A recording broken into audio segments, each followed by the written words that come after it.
ওম নমঃ শিবায়।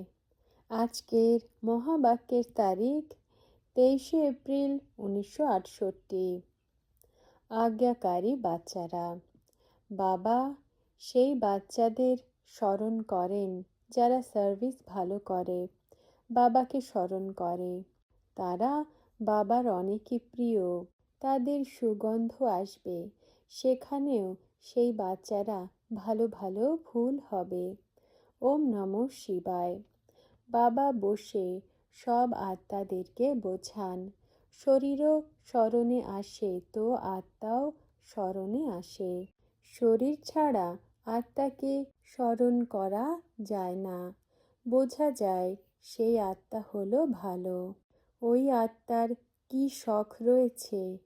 এ হলো বহির্মুখী। এই দুনিয়ার ভ্রমণ করতে চায়।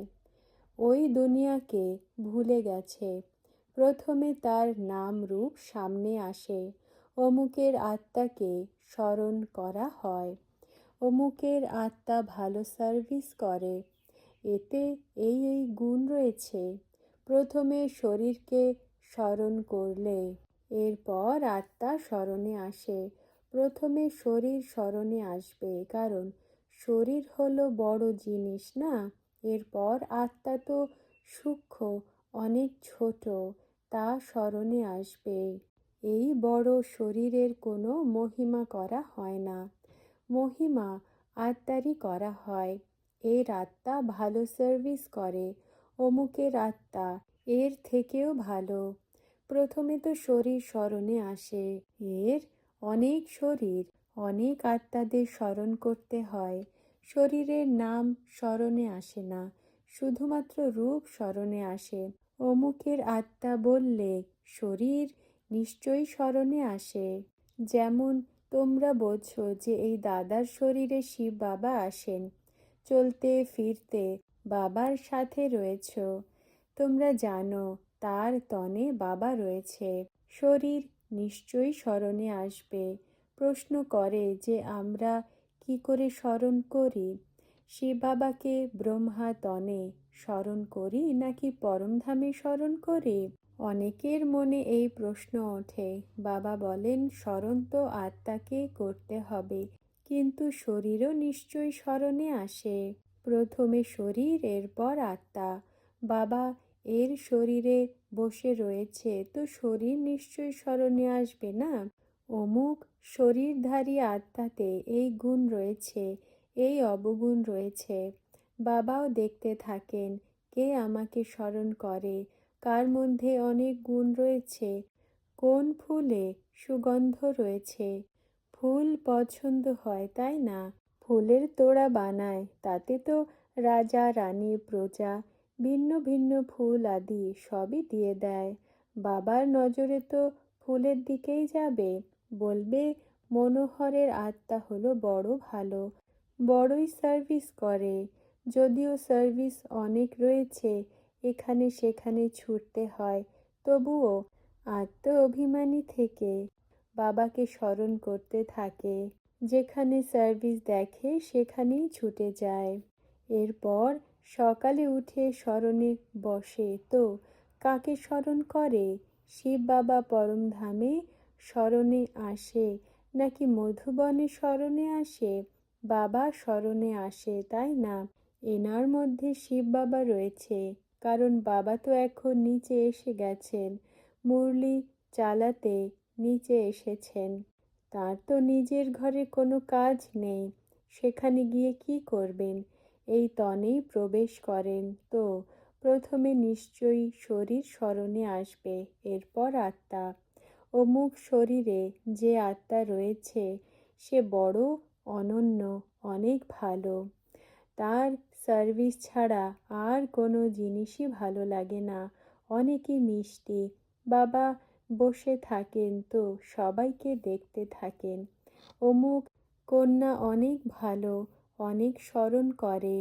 বন্ধনে থাকা বাচ্চাদের বিকারের জন্য কত মার মেলে, কত প্রেমের সাথে বাবাকে স্মরণ করে। এই সময়ের হিসাব নিকাশ রয়েছে, কর্মের গতি, তাই না? যখন অনেক স্মরণ করে তো খুশিতে প্রেমের অশ্রু ভরে যায়, আর কখনো সেই অশ্রু চোখ দিয়ে পড়েও যায়। বাবার আর কি কাজ হবে? সবাইকে স্মরণ করেন, অনেক কন্যাদের স্মরণ করেন। এই আত্মাতে তো কোনোই দম নেই, বাবাকে স্মরণই করে না। এর আত্মা অনেকই চঞ্চল, কাউকেই সুখ দেয় না। এ নিজের কল্যাণই করে না।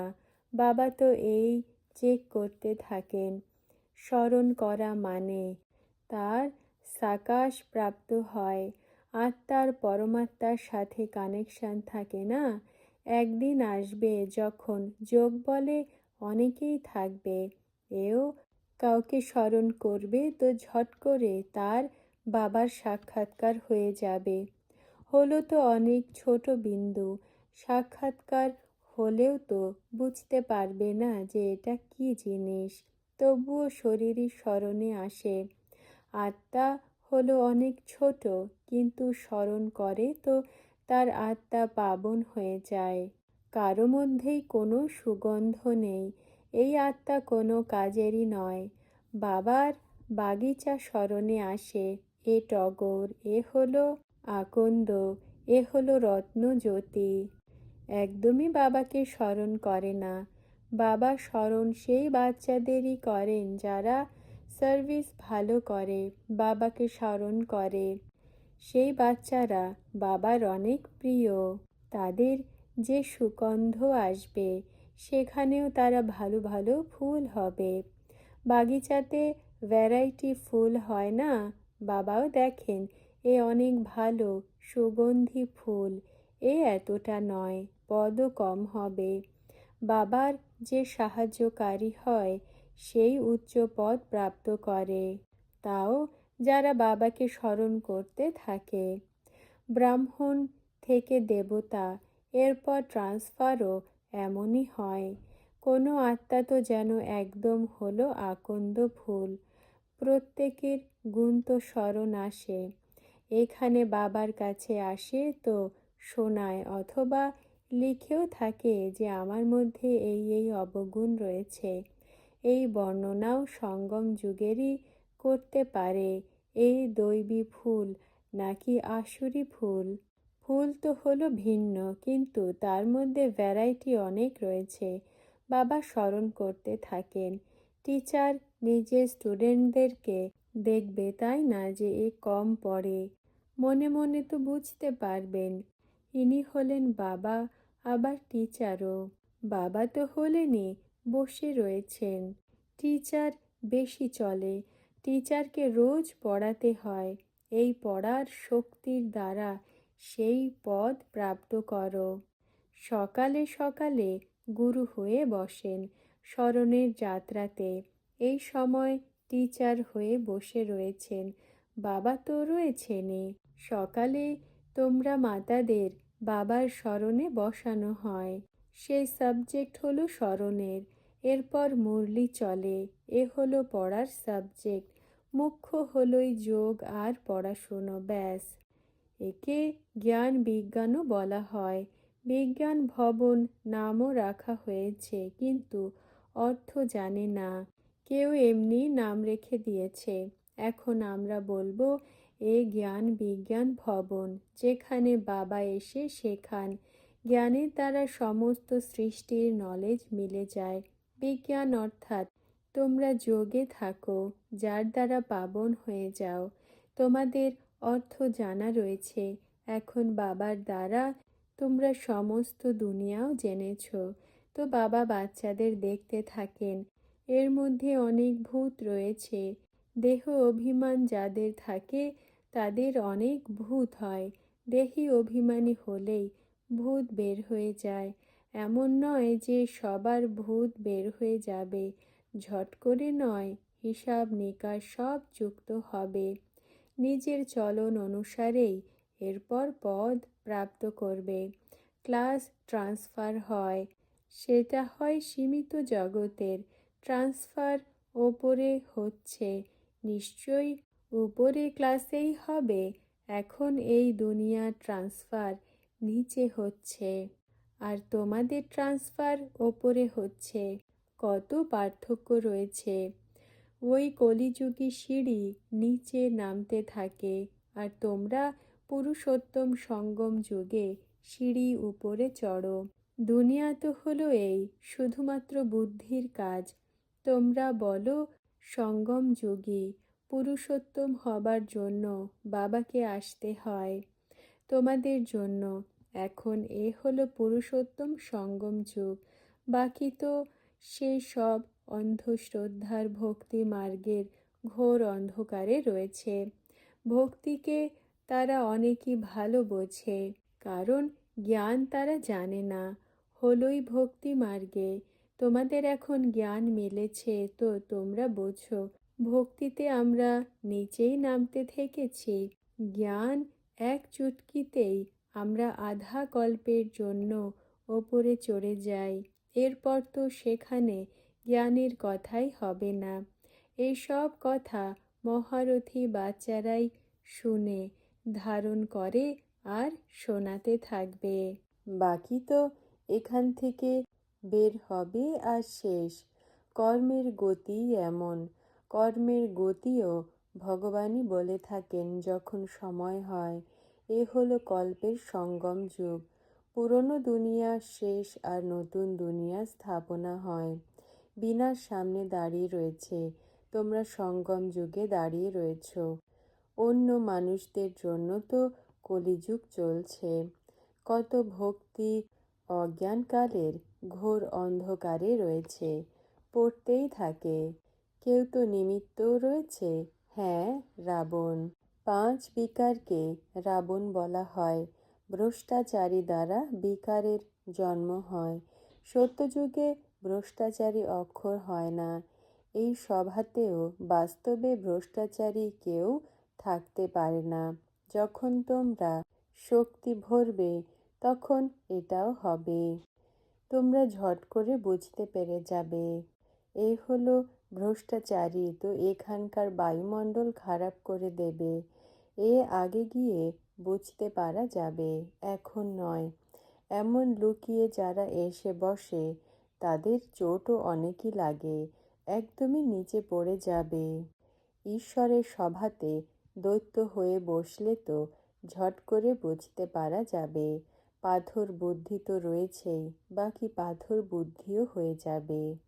100 গুণ দণ্ড পড়ে যাবে, নিজেকেই লোকসান করবে। বলে যে আমরা বিকারে গিয়ে ক্লাসে এসে বসি। দেখো, এরা জানতে পেরে যায় যে এ হলো বিকারি। আমাদের কি পড়েছে? যে করবে সে নিজেই ভরবে। তোমাদের এটা জানারও দরকার নেই। এদের বলা হয় আসুরি যোগ, দুঃখ দিয়ে থাকে। কাচারিতে সবাই সত্যি থোড়াই বলে থাকে, অনেকে লোকায় অথবা বলে যে পরে বলবো। এও দেহ অভিমান হয়ে যায়। সবার আগে শোনালে বলবে এ তো কত সত্য। বাবা তো সব কিছুই জানতে পেরে যায়। গায়ন করা হয় সত্য যেখানে, নৃত্য হয় সেখানে। সত্য বলবে তো ডান্স করবে নিজের রাজধানীতে। বাবা হলেনই ট্রুথ, তো বাচ্চাদেরও কত সত্য হওয়া উচিত, কখনোই মিথ্যা নয়। বাবা বাচ্চাদের কাছে প্রশ্ন করেন শিব বাবা কোথায়, তো বলে এই ব্রহ্মার মধ্যেই রয়েছে। পরমধামকে ছেড়ে দূর দেশের অধিবাসী এসেছেন পরের দেশে। তাকে তো এখন অনেকে সার্ভিস করতে হবে। সেখানে গিয়ে কি করবেন? বাবা বলেন আমাকে রাত দিন এখানে সার্ভিস করতে হয়। সন্দেশীদের ভক্তদেরও সাক্ষাৎকার করান। রয়েছেন তো এখানে, সেখানে তো কোনো সার্ভিসই নেই। সার্ভিস ছাড়া বাবার সুখ নেই। সমস্ত দুনিয়ারই সার্ভিস করতে হয়। সবাই আহ্বান করে বাবা এসো। বাবা বলেন আমি এই রথে আসি। মানুষ জানে না তো তারা ঘোড়ার গাড়ি বানিয়ে দিয়েছে। এখন ঘোড়ার গাড়িতে কৃষ্ণ কি করে বসবে? এমনও নয় যে কোনো শখ হয় ঘোড়ার গাড়িতে চড়ার। কোনো ধনীর হয়তো কখনো মনে হয় যে গাড়ি চড়ে দেখি। সেখানে তো এমন জিনিসও হয় না। আমেরিকানরা এখানে আসতো তো তাদের ঘোড়ার গাড়িতে বড়ই মজা লাগতো। এতে নিজেদের বড়াই করার থাকে না। সেখানে তো এমন জিনিসই হয় না। দেহ অভিমানী আর দেহি অভিমানী হবার কথাও সঙ্গম যুগ ছাড়া কখনো হয় না। দেহি অভিমানী আর দেহ অভিমানীর জ্ঞানও বাবা ছাড়া আর কেউ বোঝাতে পারে না। তোমরাও এখনই জানো, আগে জানতে না। কোনো গুরু কি শিখিয়েছিল? গুরু তো অনেক করেছ, কেউই শেখায়নি। অনেক গুরু করে মনে করে যে কারো থেকে শান্তির রাস্তা মিলে যাবে। বাবা বলেন, শান্তির সাগর তো হলো একই, সেই সাথে নিয়ে যান। সুখধাম শান্তিধামের তো কারোরই জানাই নেই। নিজেকে কেউ শূদ্র মনে করে না। কলিযুগে শূদ্র বর্ণ, এই বর্ণেরও তোমরা ছাড়া আর কারোরই জানা নেই। এখানে শুনে আবার বাইরে গিয়ে ভুলে যায়, ধারণা হয় না।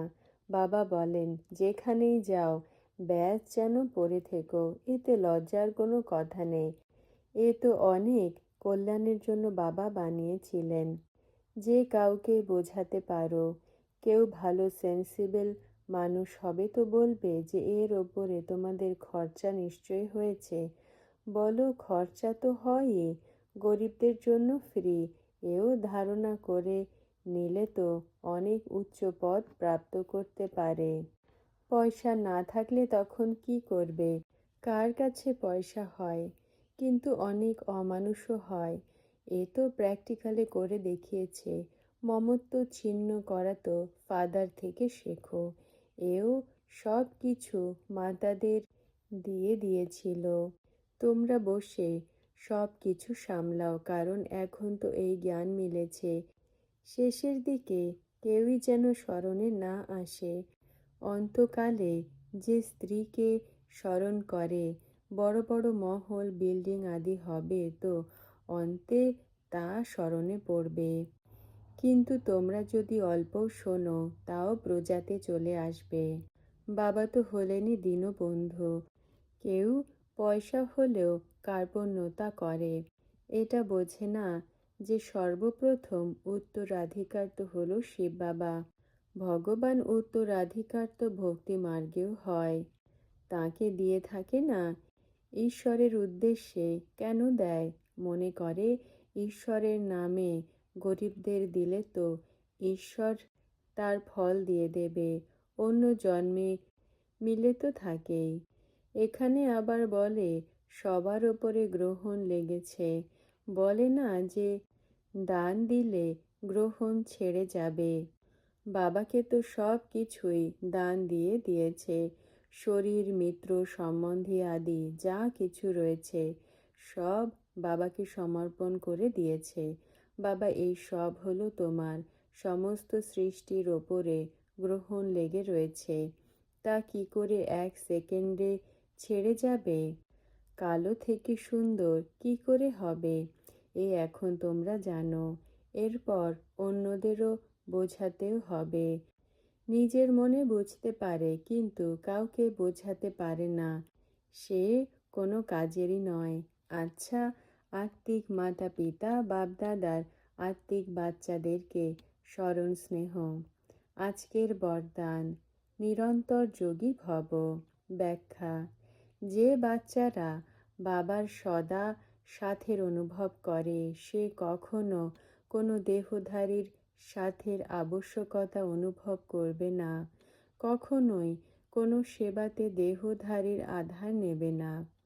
মর্যাদা প্রমাণ, সংগঠন প্রমাণ, সহযোগ নেওয়া আলাদা কথা। বাকি কোনো পরিস্থিতিতে দেহধারীর স্মরণ আসলে যে এ আমাকে এই পরিস্থিতি থেকে পার করবে, রায় দেবে অথবা সাহারা দেবে, এতে প্রমাণিত হয় যে সর্বশক্তিমানের সাহারা সদা সাথে থাকে না।